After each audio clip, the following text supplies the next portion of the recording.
पहला सवाल है, नर तथा मादा युग्मन के युग्म का प्रकरण कहलाता है? निषेचन, जनन, परागकण, बीज निर्माण। इसका है निषेचन। नर तथा मादा युग्मक के युग्मक का प्रकरण कहलाता है निषेचन। दूसरा, परिपक्व होने पर अंडाशय विकसित होता है। बीज में, पुंकेसर में, स्त्री केसर में, फल में। ये उसका उत्तर है फल में। अजुबा अपने जिस भाग द्वारा जनन करता है वह कहलाता है तना, जड़, पत्ती, फल। उत्पत्ति है। पौधे के जनन अंग है जड़, तना, पत्ती, फूल। उत्तर है फूल। परागकण का वर्धकाग्र पर स्थानांतरण कहलाता है निषेचन, परागण, जनन, फल का बनना। इसका उत्तर है परागण। आपका 7 में पाठ 11 का 2 का जनक पौधे के कायिक भागों से नए पौधों का उत्पन्न होना जनन कहलाता है। कौन सा जनन कहलाता है? वर्धी जनन। ये पहले क्या भरना है? वर्धी। वर्धी ने वर्धी, ये वर्धी जनन। जिन फूलों में केवल नर या केवल मादा जनन अंग होते हैं वे पुष्प कहलाते हैं। खत है एक लिंगी, एक लिंगी। ग है पराग कोश से पराग कणों का वर्धकाग्र पर स्थानांतरण की क्रिया परागण कहलाती है। परागण। जो खाली स्थान में करना है, नर और मादा युग्मकों का युग्मन निषेचन कहलाता है। निषेचन कहलाता है। अब जैसे निषेचन 2 होता है, आंतरिक निषेचन और बाह्य निषेचन। 5वां है अंग है बीज का प्रकीर्णन और के द्वारा होता है। प्रकीर्णन माने एक जगह से दूसरे जगह जाना। वाव से एक अंग का है, वाव जल और जंतुओं। जैसे कहीं लिपट जाते, कांटेदार बीज होते हैं, लिपट जाते हैं, एक जगह से दूसरी जगह चले जाते हैं। कथनों में सही कथन और सही का और गलत के सामने गलत का लगाना है। स्पाइरोगाइरा तथा यूलोथ्रिक्स खंडन बीज से प्रजनन करते हैं। ये सही है। तरह कलम लगाना कृत्रिम वर्धी प्रजनन है। सही है। ईस्ट में जनन खंडन विधि द्वारा होता है। गलत है। खंडन विधि द्वारा नहीं होता बल्कि मुकुलन विधि द्वारा होता है। कौन विधि द्वारा होता है इसमें? मुकुलन विधि द्वारा। स्त्री केसर पुष्प का नर भाग है। नाम से ही पता चल रहा है स्त्री केसर नर नहीं, मादा पुष्प का भाग है, इसलिए गलत है। पुष्प के सभी भाग पुष्पासन पर टिके होते हैं। पुष्पासन पर टिके होते हैं। इसके साथ मिलान करना है। कली अवृत मुकुलन, मैंने बताया था ईस्ट जो है क्या करता है? मुकुलन विधि से प्रजनन करता, इसलिए मुकुल को ईस्ट से मिला। आंख देखते हो आलू होता है और हम कहते हैं आंख कटने न पाए। आंख कटने न पाए तो उसी से नया पौधा बनता है। आ गया खंडन विधि से स्पाइरोगाइरिया। पंख से मेपिल और बीजाण से क्या आता है? डबल रोटी के फफूंद जो ऊपर होते हैं वो बीजाण से होते। देखो ये 6वां सवाल है आपका। पौधों में अलैंगिक जनन की विभिन्न विधियों को वर्णन कीजिए, प्रत्येक का उदाहरण दीजिए। तो पौधों में जैसा कि जानते हो 2 प्रकार से जनन होता है, एक अलैंगिक एक लैंगिक। प्रश्न सिर्फ लैंगिक का पूछ रहा है। तो अलैंगिक जनन के 4 प्रकार हैं, मुकुलन, खंडन, बीजाणु निर्माण और वर्धी प्रजनन। मुकुलन है, ईस्ट एक कोशिकीय जीव है। ईस्ट एक कोशिकीय जीव है। ईस्ट कोशिका से एक छोटा सा उभार निकलने लगता है जिसे मुकुल या कली कहते हैं। मुकुल धीरे धीरे वृद्धि करके अपनी मृत जनक मातृ जनक मतलब माँ से अलग हो जाता है और नई ईस्ट बनाता है। ये बहुत तेजी से कार्रवाई होती है, समझ रहे नहीं? मुकुलन विधि। दूसरा है खंडन। तालाबों या जलाशयों में काई, जिसको हमारी भाषा में बोलते हैं, हरे रंग के तंतुओं के गुच्छे तैरते हैं। ये शैवाल या काई हम लोग अपनी भाषा में बोलते हैं।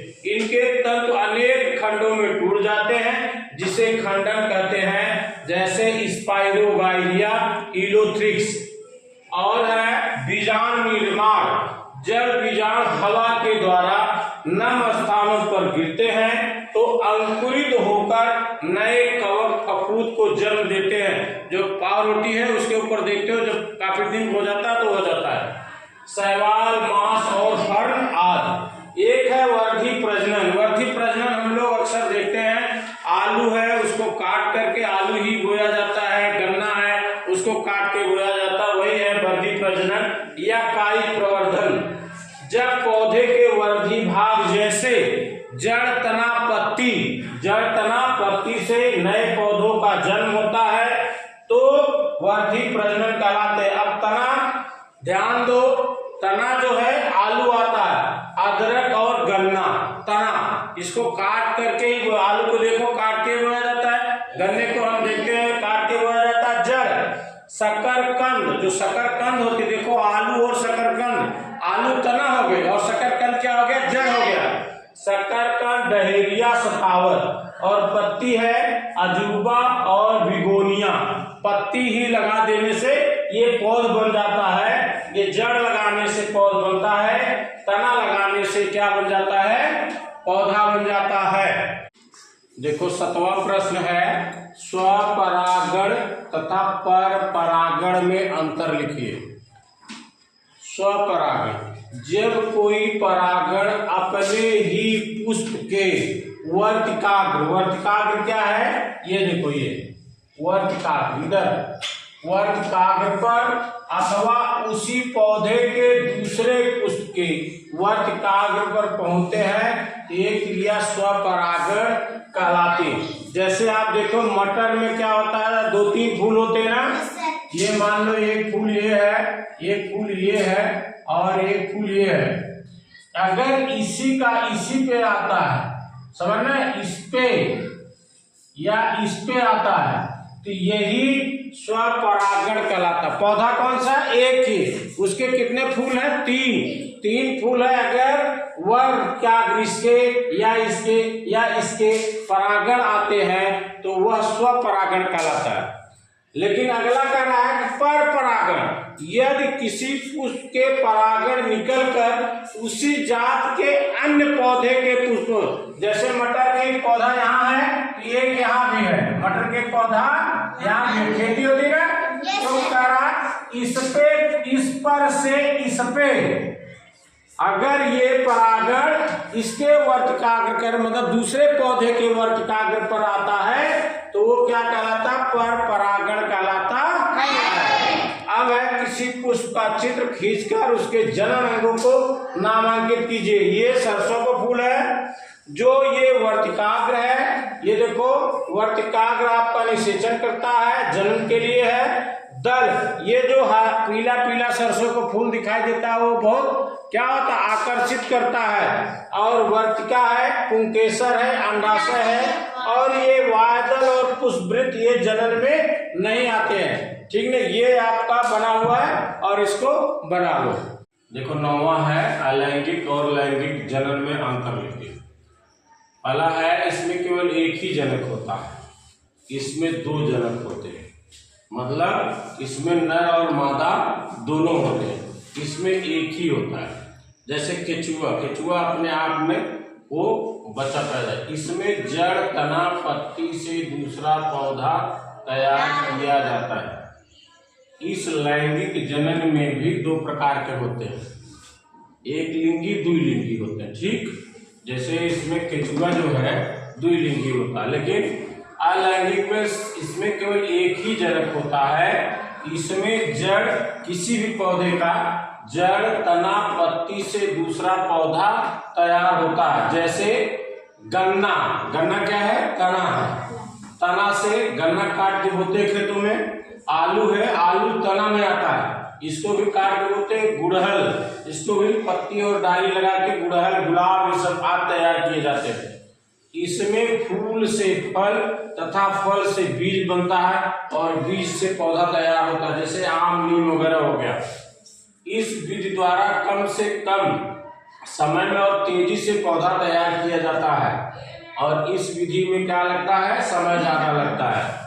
पैतृक कोशिका से नया जीव बनता है, मतलब जो पैतृक है, जैसे गन्ना है, उसको काट कर उसी कोशिका से दूसरा जीव बनता है। इसमें युग्मनज से नया जीव बनता है, मतलब नर और मादा दोनों के युग्मनज से नया जीव बनता है।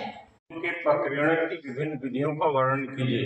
प्रकीर्णन माने एक जगह से दूसरी जगह जाना, एक जगह से दूसरी जगह जाना।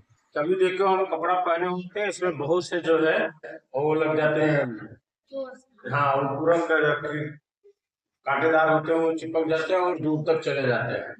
कभी आप देखे हो कि दीवार के ऊपर पीपल का पेड़ निकल जाता है, तो वो क्या होता है? क्योंकि वो चिड़िया उसको दाने खाती है, पीपल या बरगद के बीज को, तो वो पच नहीं पाता पेट, और जब वो लैट्रिन करती है तो वो उसका जो है क्या करता है, वहां पे गिर जाता है, तो वो बीज वहां गिरता है, क्या बन जाता है? पेड़ बन जाता है। वही है प्रक्रिया। सब एक जगह से दूसरे जगह बीजों का जाना या पौधों का जमना, ये है पहली फलों या बीजों का प्रक्रिया। वाल हवा से भी होता है, उड़ जाते हैं, पानी में रहते हैं, पानी बहता हुआ आगे निकल जाता है, तथा जंतुओं द्वारा होता है, हम लोग भी उसमें सहयोग करते हैं।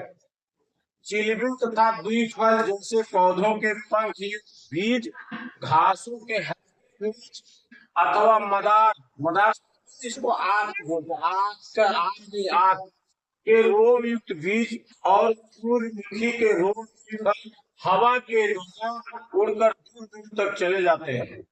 पीपल, बरगद जैसे वृक्षों का बीज चिड़ियों द्वारा दूर दूर तक पहुंचाया जाता है। दूर दूर तक कैसे पहुंचाया जाता है? कुछ पौधे जैसे नारियल आज फलों के आवरण तुम्हें रेशेदार ऊपर का होता है, देखिए ना, पौधे रेशेदार जल में एक स्थान से दूसरे स्थान जाते हैं। कुछ कांटेदार के बीज शरीर से चिपक जाते हैं और दूर दूर तक पहुंच जाते हैं, जैसे यूरेना तथा जैंजियम आदि।